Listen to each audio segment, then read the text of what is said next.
Tunisie, février 2013. Chokri Belaïd avait vivement critiqué le gouvernement islamiste. Ses obsèques se muent en manifestation contre l'islam politique financé par l'argent du Qatar. Libye, septembre 2012. Des extrémistes attaquent le consulat américain à Benghazi. L'attentat coûte la vie à 3 membres du personnel et à l'ambassadeur Chris Stevens. C'était pourtant les forces aériennes des États-Unis et d'autres pays occidentaux qui avaient arrêté les troupes de Kadhafi devant Benghazi. De courageux citoyens manifestent contre les extrémistes et leur haine. Égypte, printemps 2013. Cérémonie funèbre pour des Coptes assassinés par des musulmans radicaux. Les salafistes et les frères musulmans au pouvoir ameutent l'opinion contre les chrétiens. Les salafistes reçoivent de l'argent d'Arabie Saoudite, les frères musulmans du Qatar. En Syrie, l'ingérence des États du Golfe est encore plus forte.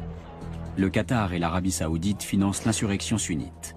Ils ne visent pas l'instauration d'une démocratie, mais l'avènement d'une Syrie sunnite et fondamentaliste.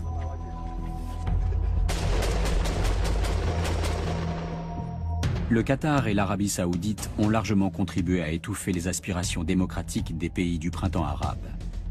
Les révolutions restent inachevées, et elles peuvent même échouer comme en Syrie. Le Qatar et l'Arabie Saoudite s'y emploient activement. Leur but est de créer un axe de gouvernement prônant un islam radical pour empêcher qu'une étincelle de liberté gagne les monarchies du Golfe.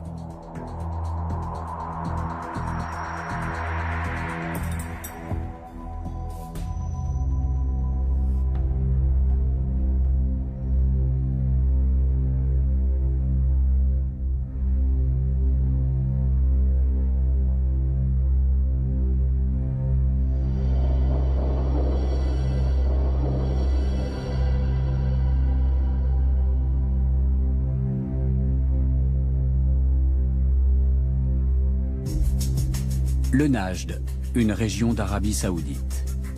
C'est ici qu'est né le courant politico-religieux qui donne aujourd'hui le ton dans le Golfe. Le wahhabisme a été fondé par Mohammed ben Abdel Wahhab. Son nom est le symbole d'une interprétation littérale et stricte du Coran. Toute tentative de réforme est tuée dans l'œuf.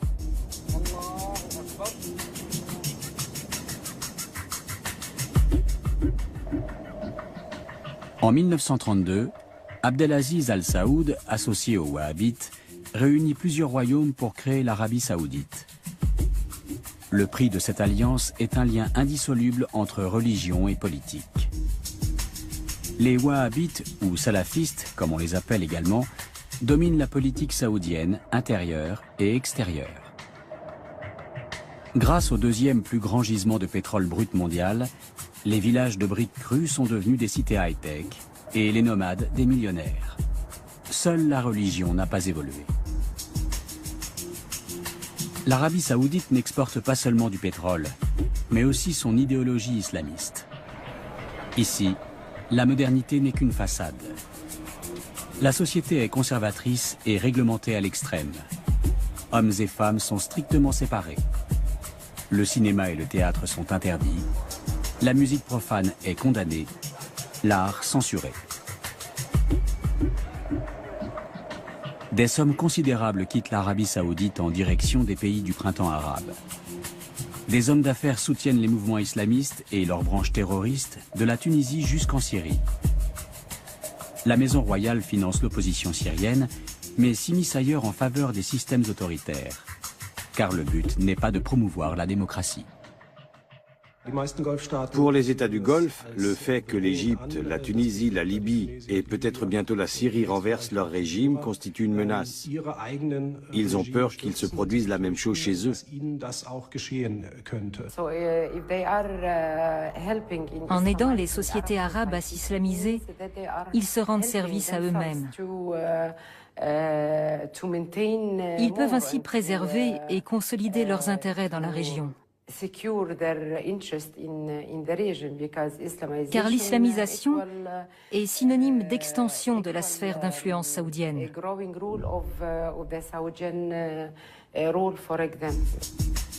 Le Qatar s'immisce lui aussi dans la refonte du monde arabe. La petite péninsule du Golfe Persique fait désormais partie des États les plus influents de la région.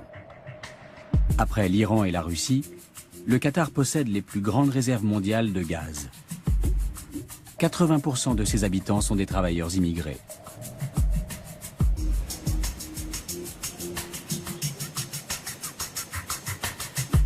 Le Qatar est régi par une interprétation stricte de l'islam. Dans les autres pays arabes, l'émirat mise sur des forces religieuses conservatrices, notamment les frères musulmans.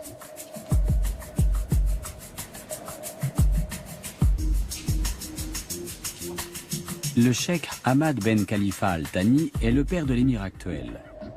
Grâce à lui, le Qatar est passé en 20 ans du statut de simple figurant politique à celui d'acteur principal de la région. C'est au Caire que se trouve le siège de la Ligue arabe, mais c'est à Doha, la capitale du Qatar, que sont organisés ces sommets. Le Qatar profite de la situation confuse de l'Égypte pour se mettre en avant.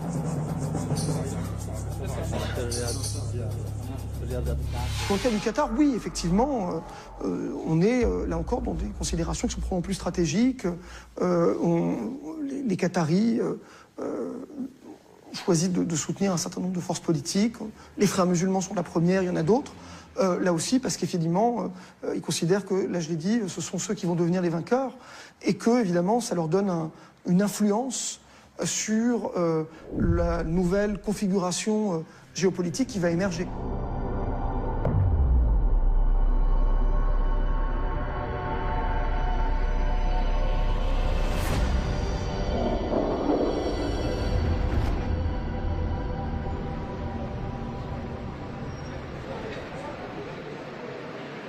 Houda Cherni fait partie de ceux qui s'opposent à l'influence des pays du Golfe. Elle est conseillère juridique d'une grande compagnie maritime, mère de famille, militante des droits des femmes, syndicaliste et soutient de la première heure de la Révolution. J'aime beaucoup cet endroit. J'y ai vécu tant de belles choses.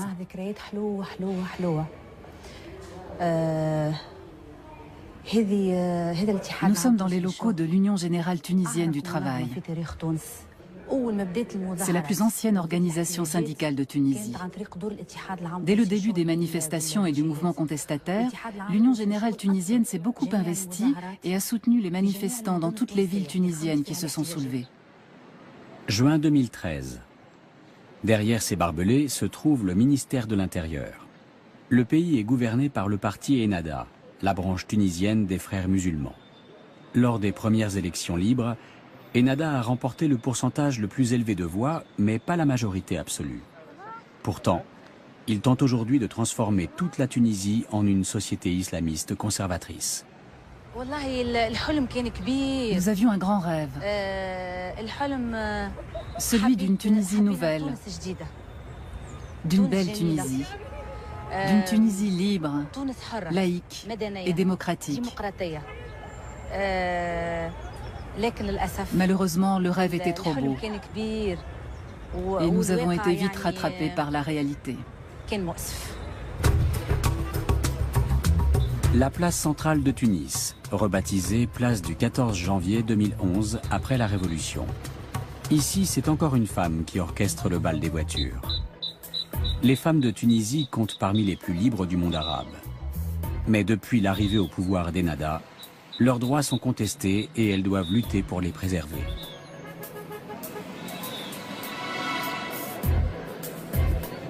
Le soir, sur l'avenue Bourguiba. Dans les salons de thé fréquentés par la gauche et les intellectuels, on évoque toujours les mêmes sujets, les islamistes et leurs opinions réactionnaires.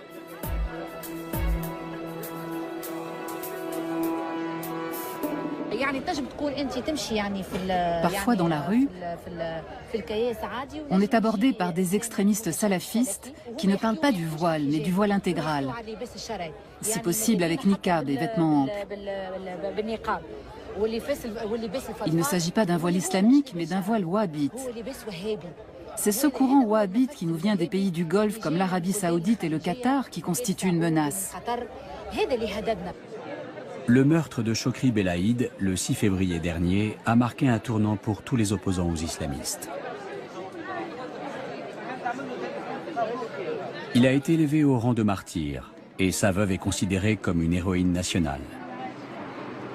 En juin, l'Association tunisienne des femmes démocrates a réuni des signatures pour exiger que le meurtre soit élucidé. Des dizaines de milliers de cartes postales sont arrivées au ministère de l'Intérieur. La même question inscrite sur chacune d'entre elles. Qui a tué Chokri Belaïd? L'attentat a attisé la méfiance à l'égard du gouvernement islamiste et entraîné l'union des partis d'opposition. L'assassinat de Chokri Belaïd a suscité beaucoup de colère et de critiques virulentes. Les citoyens tunisiens ont violemment condamné cet acte.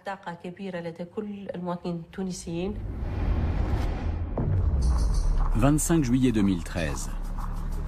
Mohamed Brahmi, un opposant politique, est tué en pleine rue. Dès le lendemain, le ministère de l'Intérieur annonce que l'arme du crime est la même que celle qui a tué Chokri Belaïd. On accuse les salafistes. La colère des proches du défunt ne vise pas seulement les meurtriers, mais aussi le parti au pouvoir.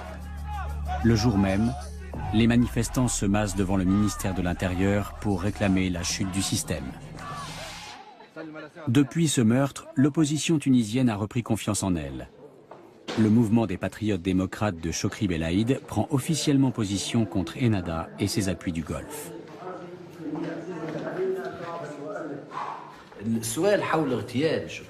Parmi les questions que soulève l'assassinat de Chokri Belaïd, on peut se demander à qui profite ce crime. À l'époque, Chokri était sur le point de réaliser deux choses importantes en Tunisie. Faire éclater au grand jour des politiques, des choix et des alliances, et rassembler le plus grand nombre de Tunisiens contre ces politiques, ces choix et ces alliances. Lors du premier anniversaire de la révolution tunisienne, l'émir du Qatar était l'invité d'honneur de Tunis. Il avait qualifié les changements survenus dans les États arabes de chance historique. Ils allaient enfin pouvoir réaliser leur unité à l'image de l'Union européenne. Et ce, bien sûr, sous la houlette des frères musulmans que le Qatar soutient de la Tunisie jusqu'en Syrie. Mais ce mouvement si populaire dans les premiers temps se heurte à la réalité du pouvoir. En Tunisie, les prix grimpent, le tourisme stagne, les investisseurs hésitent.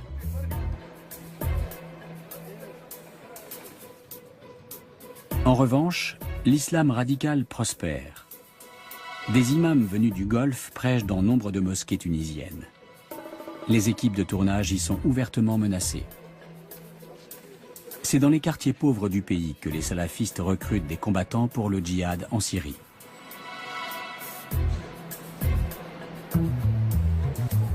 Régulièrement, des gens dont le fils ou le frère est parti se battre en Syrie manifestent devant le ministère des Affaires étrangères. Quelques dizaines de Tunisiens sont enfermés dans les prisons de Damas. Ce n'était pas un extrémiste. Il faisait sa prière, oui. Après le travail, il allait à la mosquée puis rentrait chez lui. Il ne sortait pas ni ne fréquentait les cafés. Il a fait la connaissance sur Internet d'un Libanais dont j'ai oublié le nom. Et depuis, il n'a que le mot djihad à la bouche et il distribue des tracts. Il faudrait que le gouvernement empêche ce genre de choses. Les familles exigent du ministère des Affaires étrangères qu'il négocie le retour de leurs enfants avec le gouvernement de Bachar el-Assad. Ces combattants viennent de quartiers comme celui-ci, où le chômage a encore augmenté depuis la Révolution.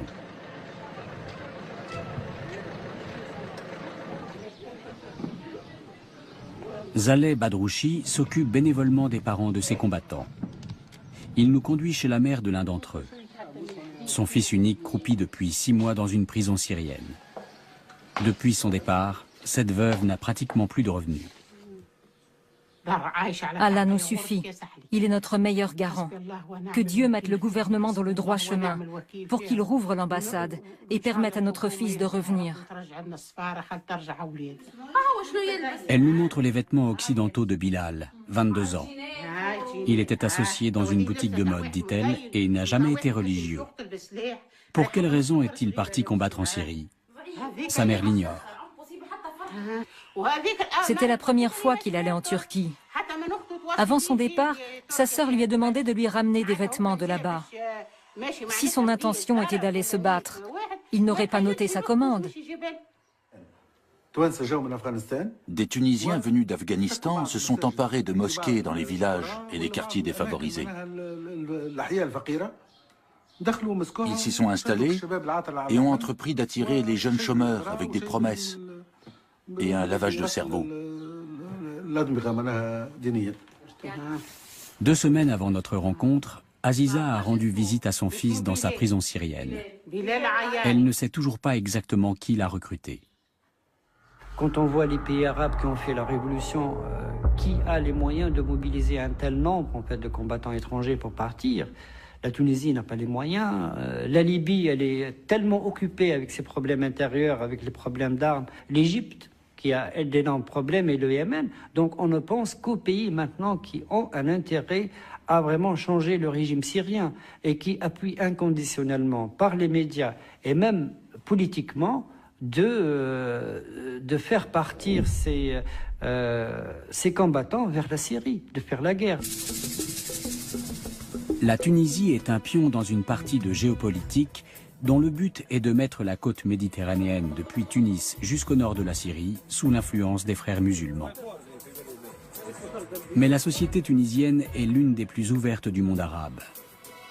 Si l'islam wahhabite venait à s'implanter ici, les femmes seraient les premières à devoir renoncer à une grande partie de leur liberté.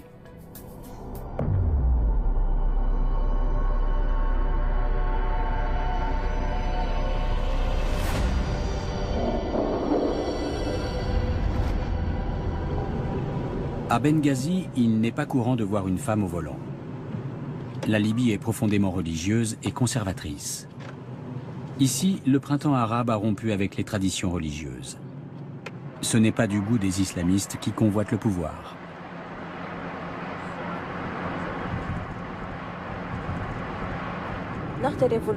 Après la Révolution, il y a eu de grands progrès.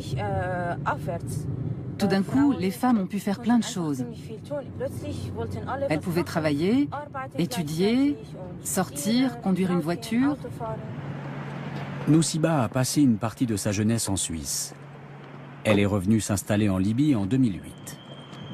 Non seulement les femmes conduisent, mais elles ont pris des habitudes qui ne plaisent pas aux islamistes. Nousiba retrouve son amie Atika. Elles sont toutes deux militantes politiques.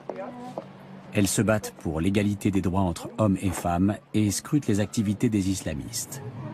Pour elles, la majorité des Libyens n'est pas réceptive à un islam politique radical. Le peuple libyen est très croyant.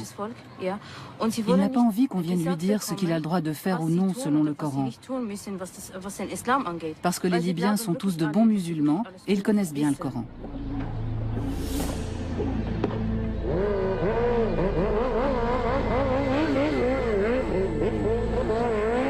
À Benghazi, les milices armées qui ont combattu les troupes de Kadhafi font la circulation. Dans le pays, elles disposent d'un pouvoir considérable. Elles comptent aussi d'innombrables extrémistes, mais leur position est fragilisée depuis qu'en septembre 2012, un groupe terroriste a attaqué l'ambassade américaine. Une vidéo blasphématoire postée sur Internet par un Américain serait à l'origine de l'attentat. Pendant des heures, l'ambassade a été la cible d'un feu nourri. Les terroristes ont tué 3 ressortissants américains. Et Chris Stevens, l'ambassadeur, est mort asphyxié.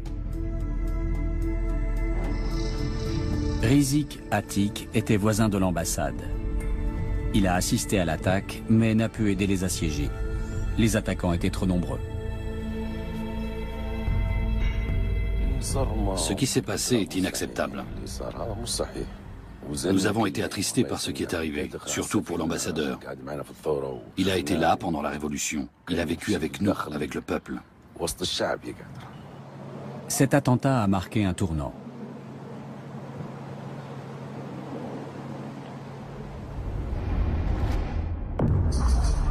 De nombreux citoyens libyens ont défilé dans les rues contre ces terroristes islamistes qui étouffent par les armes la liberté et la tolérance.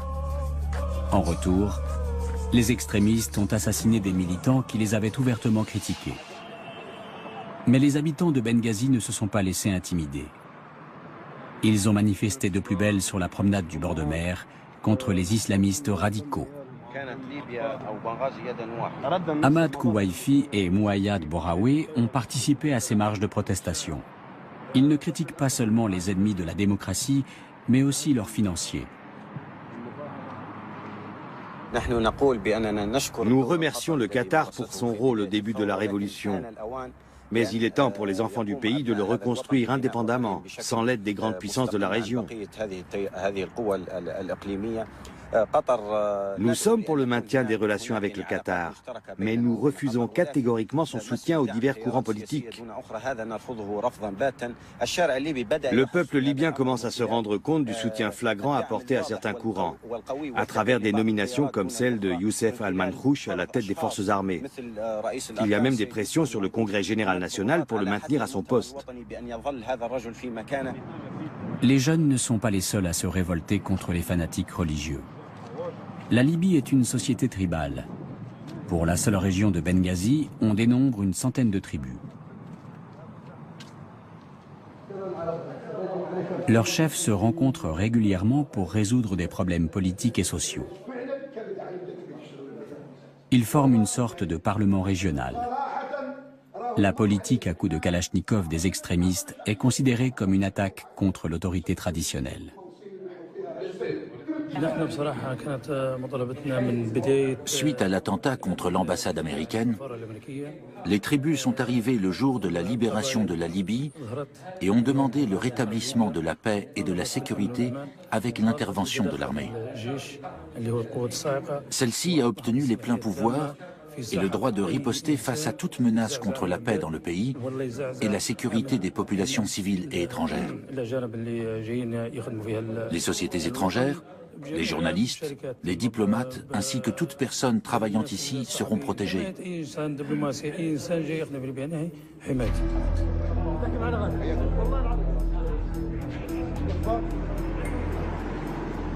Souleyman Al-Qahtani se rend chez un ami à Benghazi. La Libye est encore loin d'être un état de droit. La police et les institutions centrales, comme les pouvoirs législatifs, exécutifs et judiciaires, sont encore en devenir. Et l'armée est désorganisée.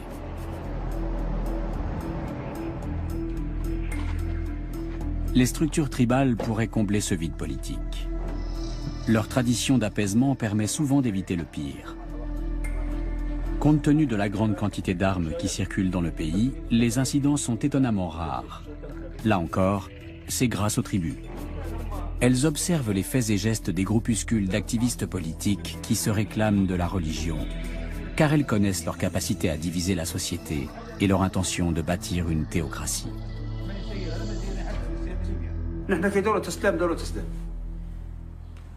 Nous sommes dans un pays musulman, mais nous ne voulons pas d'un État islamique. C'est mon avis personnel, et chacun défend son point de vue. Quoi qu'il en soit, en Libye, nous sommes des tribus solidaires, fidèles à nos origines et à nos clans. Quoi qu'il arrive. L'islam n'est pas un facteur de solidarité en Libye. Le nationalisme non plus. C'est l'appartenance à une tribu qui est un facteur de solidarité.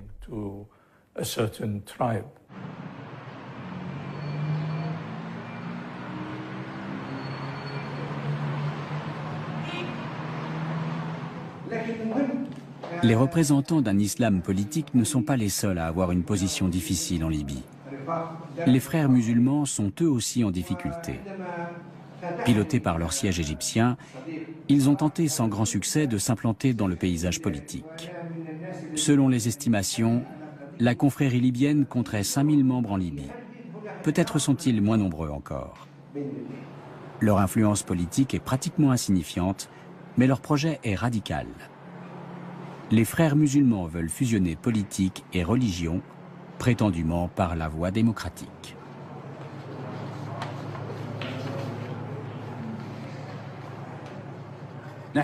Pour nous, musulmans, la charia régit nos vies. C'est un mode de vie.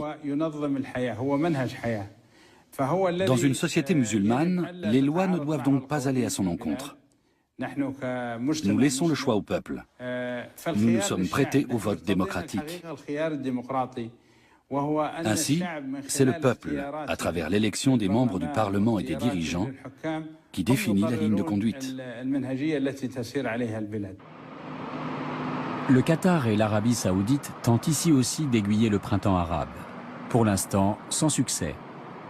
Car les Libyens disposent eux-mêmes de vastes gisements de pétrole et ne sont pas dépendants de l'argent des pays du Golfe. La Libye produit 500 000 barils par jour. Un chiffre énorme pour une population de 6 millions d'habitants.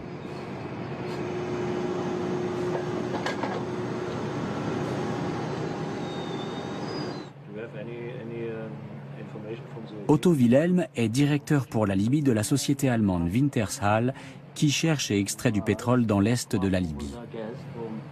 L'ère post-Kadhafi ouvre de grandes perspectives, et pas seulement du point de vue politique.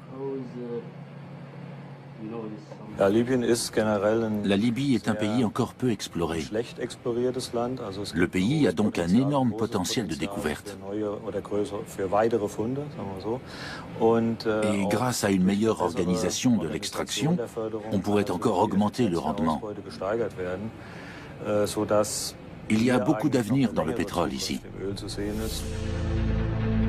Il en va différemment des voisins de la Libye.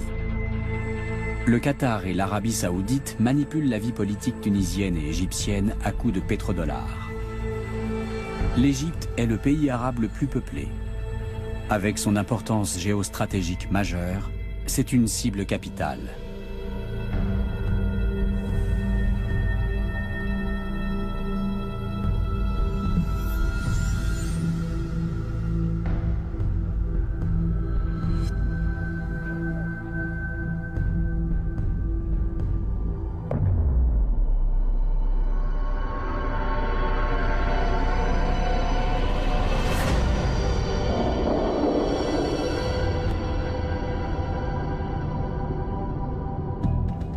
Pauvre en pétrole, l'Égypte est dépendante de l'argent de l'étranger.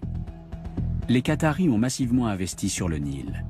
D'innombrables bâtiments ont fleuri grâce à l'argent des riches États du Golfe, générant quantité de nouveaux emplois.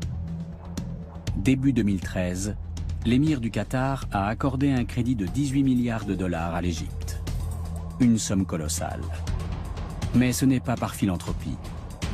L'objectif est d'aider leurs alliés, les frères musulmans, et leur politique. Les chrétiens souffrent de la situation. Printemps 2013. Une cérémonie funèbre au Caire. Une fois de plus, des membres de la communauté copte ont été tués lors de violences antichrétiennes. Le deuil fait place à la colère. Les funérailles virent à la manifestation politique pour les droits des coptes. Environ 10% des Égyptiens sont chrétiens. Beaucoup d'entre eux craignent d'être mis sur la touche politiquement et socialement par le gouvernement des frères musulmans. Cette peur est légitime.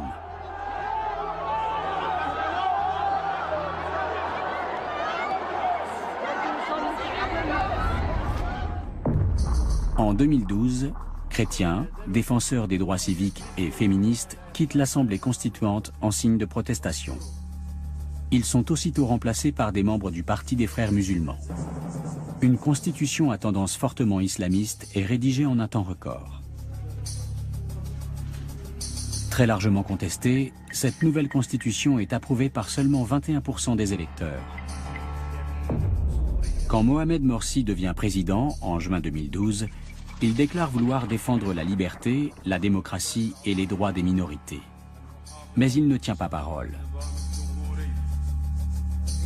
Le jour de l'intronisation de l'évêque Tabadros, alias Théodore II, patriarche des Coptes orthodoxes, Mohamed Morsi est absent. Un cruel manque de respect à l'égard des chrétiens qui vivent en Égypte depuis près de 2 millénaires. Le mépris évident du président à l'égard du nouveau pape n'est pas sans conséquence. Pour les extrémistes, il légitime la persécution des chrétiens. La moindre altercation suffit souvent à déclencher des affrontements mortels, comme celui survenu au printemps dernier à El Ksoussous, une localité de la banlieue nord du Caire. Des magasins tenus par des coptes sont saccagés, des maisons incendiées. 6 chrétiens et un musulman y laissent la vie. Atef Abdedrabo a assisté à ce déchaînement de violence qui n'était pas un combat de rue comme il y en a tant. Cette fois, le conflit prenait la tournure d'un pogrom. Vers 22 h, un gigantesque incendie s'est déclaré, créant des mouvements de panique. Tout le monde criait au feu. Je suis sorti au milieu de la foule et j'ai vu qu'une grande partie de la rue était en feu et que la maison de Farouk Awad avait brûlé. On jetait le mobilier brûlé par les fenêtres. Ces pères de famille coptes craignent pour leurs femmes et leurs enfants. Dans de nombreux quartiers du Caire, chrétiens et musulmans cohabitent paisiblement. Toutefois, cette paix intercommunautaire est menacée par le projet d'islamisation des frères musulmans. Mais elle n'est pas encore perdue. Beaucoup de musulmans considèrent le fondamentalisme islamique comme contraire à l'islam. Ce qui me fait peur, c'est qu'on a toujours vécu ensemble, chrétiens et musulmans. Nous n'avions jamais connu ça. Nous avons la chance en Égypte d'avoir une nation composée de 2 religions, chrétienne et musulmane. Nous avons toujours partagé nos repas et nos sorties. Tout ce qui nous différencie, c'est ce que Dieu nous interdit. C'est la seule différence. Aujourd'hui, vous avez les frères musulmans et les politiques qui se disputent le pouvoir. Et pendant ce temps, le peuple meurt de faim. On va finir par s'entretuer. Le peuple va se venger des frères musulmans et de l'opposition. Il n'épargnera personne. Nous sommes à bout. Début 2013, le président Mohamed Morsi, flairant l'inquiétude ambiante, se rend à Berlin pour rassurer l'Europe. Il affirme que l'Égypte est un pays démocratique, que la société égyptienne est une société libre et que les minorités y sont protégées. Après son rendez-vous avec la chancelière Angela Merkel, il accepte de se prêter à une interview. Werden Touristen in Ägypten in Zukunft mit einem Alkoholverbot rechnen müssen? Mohamed Morsi répond que chaque culture a ses valeurs et qu'en Allemagne aussi, il y a des règles à respecter.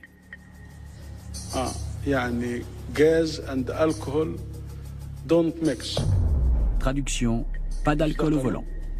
Le président égyptien compare l'interdiction religieuse à une règle de sécurité routière. Le public berlinois reste bouche bée, puis décide tout de même d'applaudir poliment. En Égypte, on ne se gêne pas pour tourner les propos de Mohamed Morsi en dérision. Ses apparitions télévisées alimentent la satire. Bassem Youssef s'en donne à cœur joie dans son émission.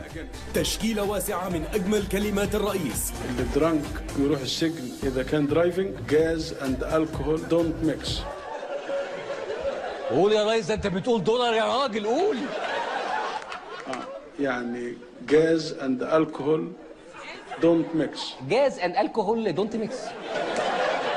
زي الانجليزي والعربي كده don't mix. زي الدين والسياسه don't mix. هي دي نصائح المهمه في حياه الشعوب. Du sublime au ridicule, il n'y a qu'un pas. Pour les membres du parti des frères musulmans, ce que fait Bassem Youssef est un crime de lèse-majesté. Or, la satire ne naît jamais que de la réalité. Lorsqu'il reçoit le titre de docteur honoris causa d'une université pakistanaise, le président arbore un costume pompeux qui peut facilement devenir grotesque.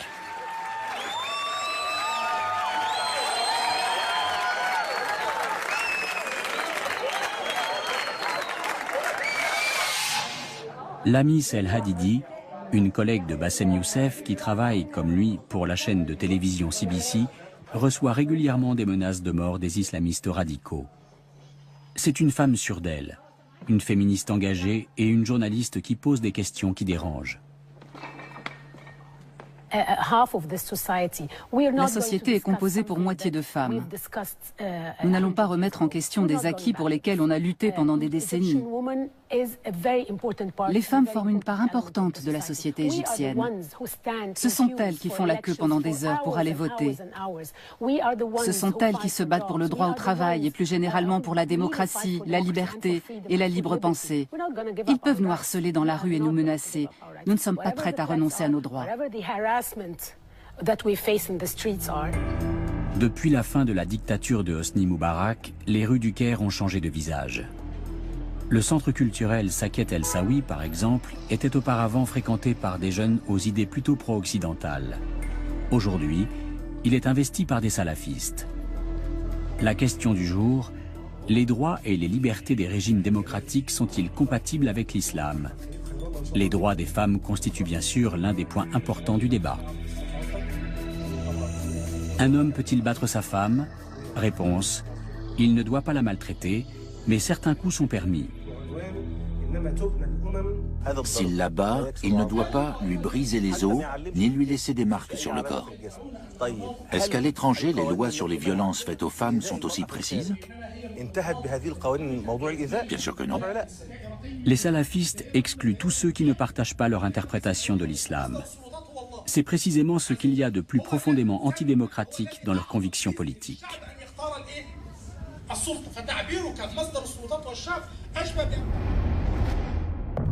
Le président Mohamed Morsi ne se démarque pas clairement des salafistes. Cet été, lors d'une rencontre réunissant les diverses tendances politiques, il a laissé un prédicateur tenir des propos haineux et même proférer des menaces contre les chiites sans intervenir. Or, les attaques verbales sont souvent suivies de faits. Le moindre prétexte est bon pour passer à l'acte. Parfois, une simple rumeur suffit. Un jour, des voisins malveillants font incursion dans une maison où des chiites se réunissent pour prier. Un autre jour, 4 chiites se font tuer dans la rue, victimes d'un accès de folie meurtrière.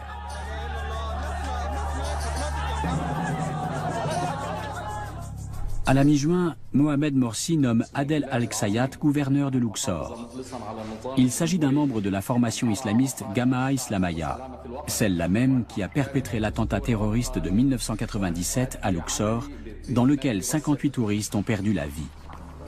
Face à la pression internationale, le nouveau gouverneur est vite contraint à quitter son poste.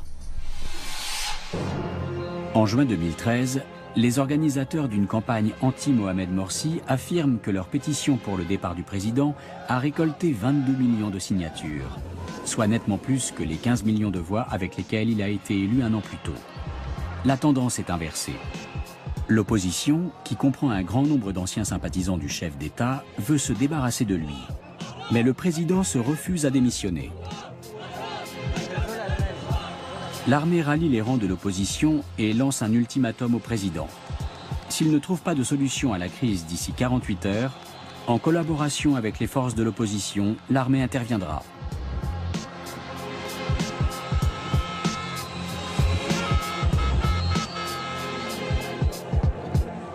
Mais Mohamed Morsi persiste et signe. Il a été élu et est donc le chef d'État légitime. Il se fait même menaçant. Mais aussi arrogant soit-il, ses propositions sont insuffisantes. Ils n'ont rien à proposer. Ils ne gèrent rien. Ils sont incapables d'avoir une vision globale puisqu'ils refusent de collaborer avec qui que ce soit.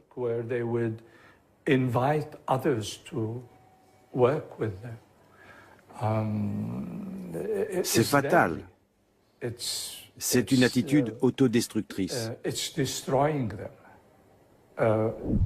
Ils sont en train de s'autodétruire. Mohamed Morsi est renversé par les militaires. Je suis folle de joie. C'est un jour de fête. C'est comme si notre pays était occupé et venait d'être libéré. On est très heureux. Les frères musulmans perdent le pouvoir. Et leur plus grand allié et créancier, le Qatar, perd lui aussi beaucoup de son influence politique en Égypte. Les cartes sont redistribuées. Le chef de l'armée, Abdel Fattah al-Sisi, se voit immédiatement proposer l'aide d'un autre important tireur de ficelles, l'Arabie saoudite, sous la forme d'un prêt de 5 milliards de dollars. La maison royale saoudienne, qui se méfie depuis toujours des frères musulmans, voit en l'armée une planche de salut. Tant qu'elle aura le dernier mot en Égypte, il ne pourra pas y régner de véritable démocratie, laquelle, en se répandant dans le reste du monde arabe, risquerait d'ébranler son pouvoir. Amère déconfiture pour les frères musulmans. Fondée en 1928, l'association doit attendre 84 ans pour remporter les premières élections présidentielles libres de 2012 et se faire voler sa victoire un an plus tard. C'est la plus grande défaite de l'histoire de la confrérie. Et donc ils vont entrer dans une sorte de paranoïa en disant finalement on est entouré d'ennemis qui tous n'ont qu'un objectif, c'est de restaurer le régime de Moubarak. on ne peut faire confiance qu'à nous-mêmes, et donc on se referme sur le groupe, on se referme un peu comme une sorte de forteresse assiégée finalement. Et ce qui est très étonnant, c'est que cette rhétorique, on pourrait penser qu'elle est simplement une rhétorique de justification. Les fidèles de Mohamed Morsi ont maintenant l'armée et la plus grosse partie de la population contre eux. La situation politique la plus défavorable qu'on puisse imaginer. La confrérie traverse une formidable crise, au point que ses membres en arrivent à craindre pour sa survie.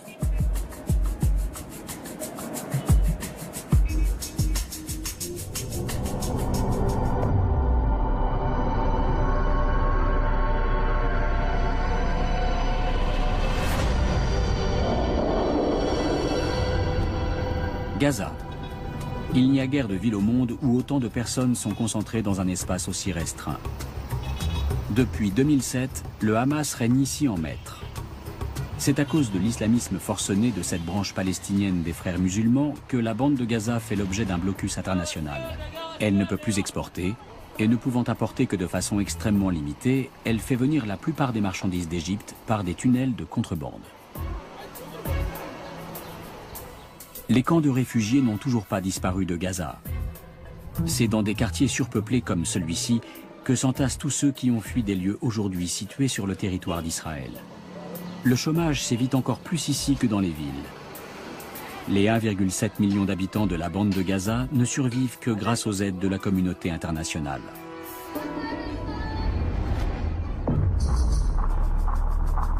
En octobre dernier, l'émir du Qatar, accompagné d'une imposante délégation, a débarqué au milieu de toute cette misère.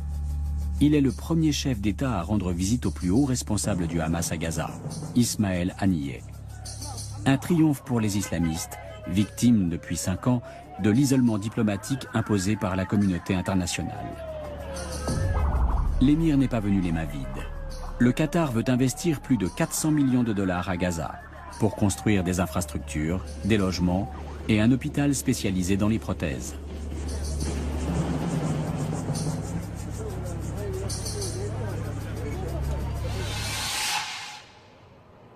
Contrairement aux autres investisseurs potentiels, le Qatar tient promesse.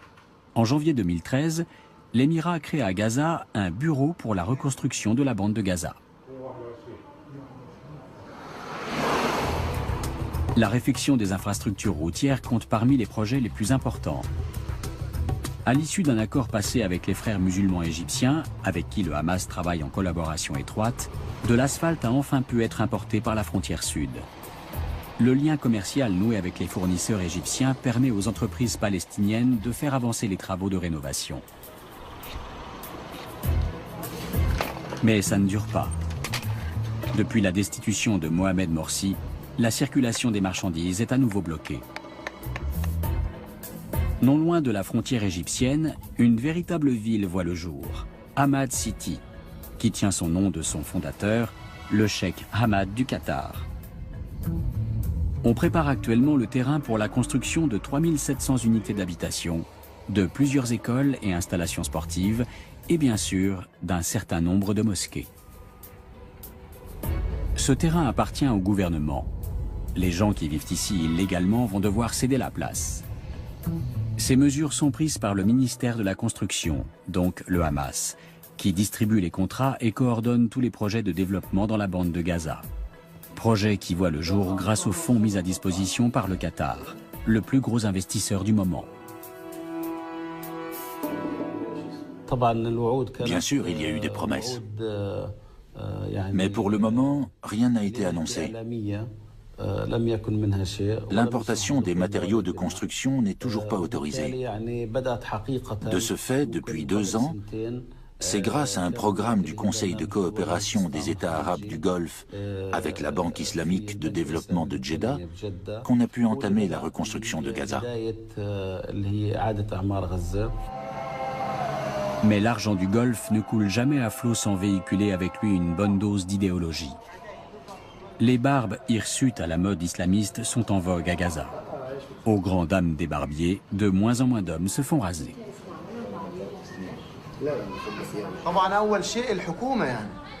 C'est d'abord la faute du gouvernement. Puis viennent les étrangers, ces cheikhs venus du Qatar ou de je ne sais où dans la région. Alors ils sont tous barbus. Et si leur barbe est bien taillée, il y en a qui veulent faire pareil. C'est comme ça que ça se passe.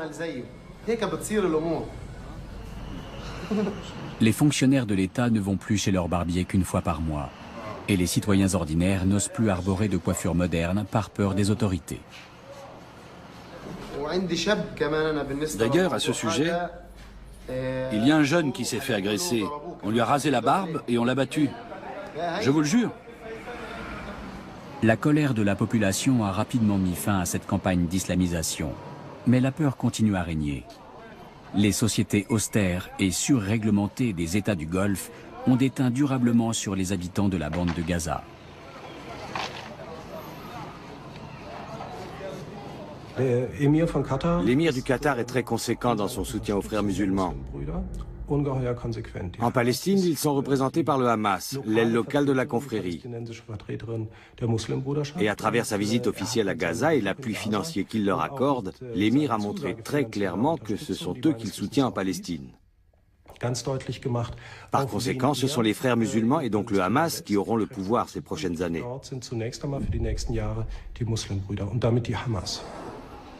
Toutefois, des mouvements de résistance apparaissent, en particulier au sein de la population féminine.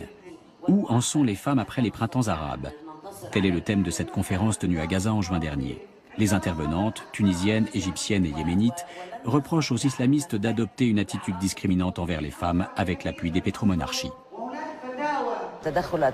Dans les projets de développement, il y a une ingérence de la part des pays du Golfe, que ce soit le Qatar, les Émirats arabes unis ou le Koweït, à travers des associations islamiques qui investissent en Palestine, et en particulier dans la bande de Gaza, dans l'intérêt du pouvoir en place. Ainsi, le pouvoir sera sous l'influence de leur idéologie et de leurs convictions, dont fait partie la question des droits des femmes. Les femmes ont un niveau d'érudition plus élevé à Gaza qu'en Égypte ou en Libye. Mais ici, elles sont victimes d'un double enfermement, car elles vivent à la fois au sein d'une société très conservatrice et dans un territoire étroitement replié sur lui-même. En fournissant au Hamas des aides au développement dont Gaza a un besoin urgent, le Qatar se fait un allié supplémentaire qui vient renforcer l'influence géopolitique des puissances sunnites du Golfe aux dépens de leurs rivales chiites, Téhéran et Damas.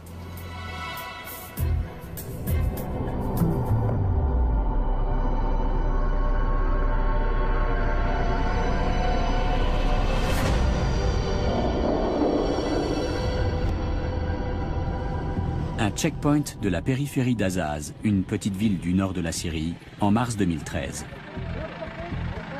Le cheikh Youssef Assaoui fait contrôler tous ceux qui cherchent à entrer dans Azaz.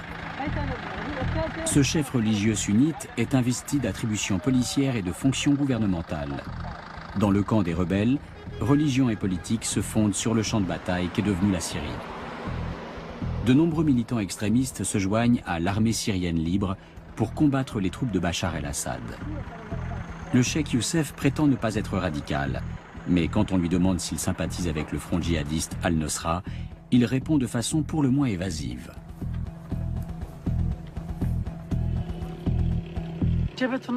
Le front Al-Nosra est formé essentiellement de civils. Il existe une véritable coordination entre le front Al-Nosra et les autres brigades. Nous œuvrons ensemble. Par contre, c'est nous qui avons le pouvoir décisionnaire. La sécurité civile, c'est nous aussi.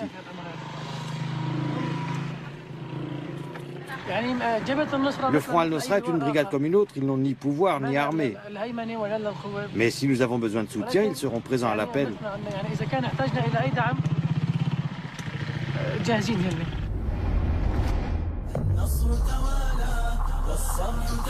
Al-Nosra n'est pas un mouvement comme les autres. Il est affilié à Al-Qaïda. Ses chefs ont combattu en Irak aux côtés du terroriste Abu Musab al-Zarqawi, connu pour être un tueur sanguinaire. Al-Nosra est donc un front extrêmement brutal qui considère tout individu non sunnite comme un ennemi.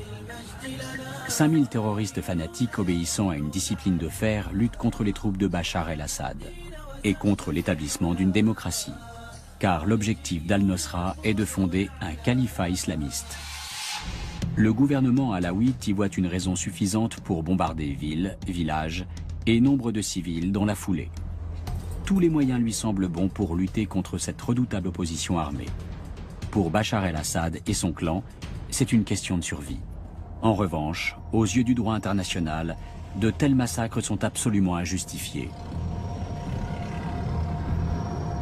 Donc on a remarqué aussi avec Obama, contrairement à la politique de Bush, la politique de la non-intervention. C'est ce qui explique aujourd'hui l'hésitation des États-Unis à intervenir en Syrie. Il y a beaucoup de calculs, il y a aussi des enjeux stratégiques énormes qui se jouent dans cette région.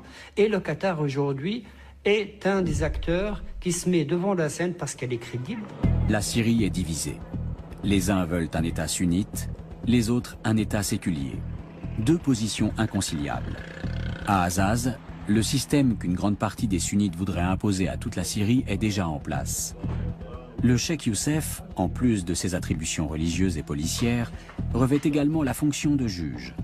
Il se réclame du droit islamique en vertu duquel les pouvoirs exécutifs et judiciaires sont entre les mêmes mains et prétend qu'il a quasiment réussi à éradiquer la criminalité. On n'aurait plus rien à craindre, sinon des vols dans la région.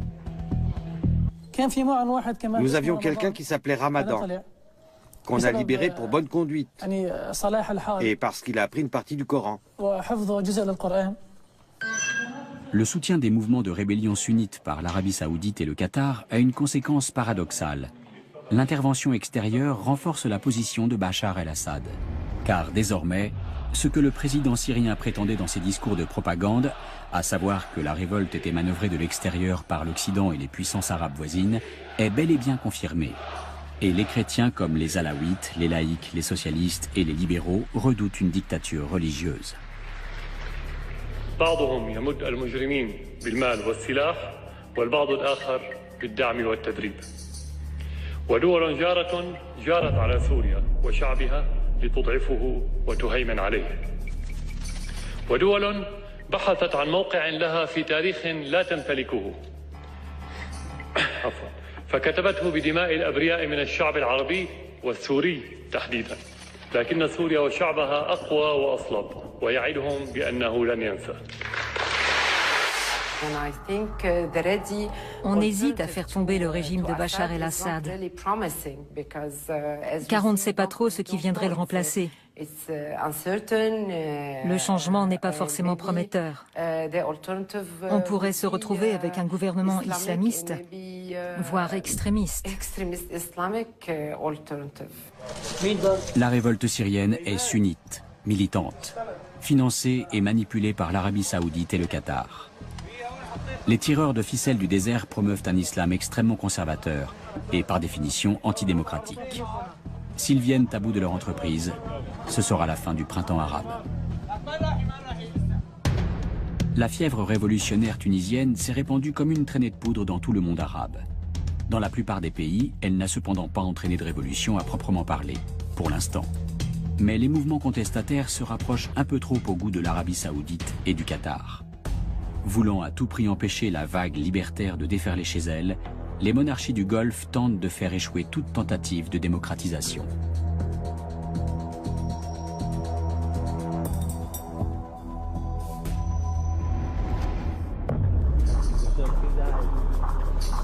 En juin 2013, l'émir du Qatar transmet les rênes du pouvoir à son fils. Il est temps qu'une nouvelle génération prenne les choses en main, annonce-t-il dans son discours d'adieu.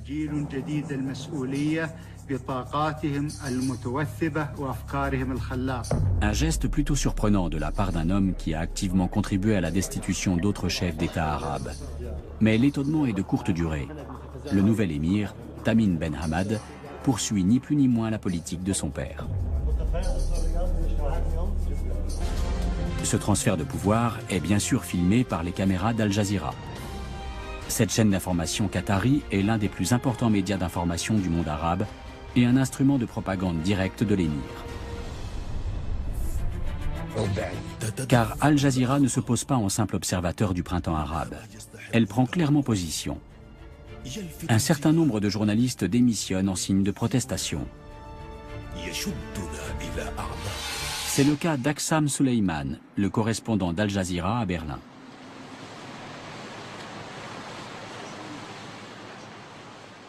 Al Jazeera n'était pas du côté du peuple. Elle a traîné dans la boue les fondements même du journalisme, soi-disant pour le bien des révolutions.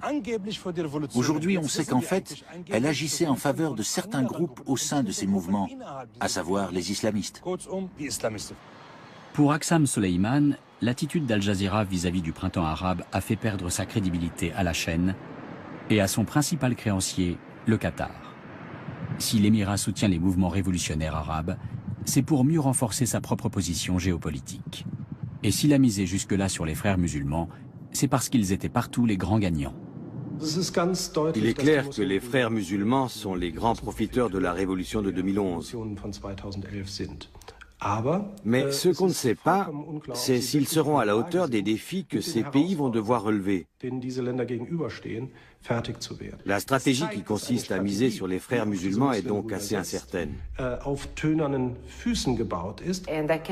pourrais poser la question inverse.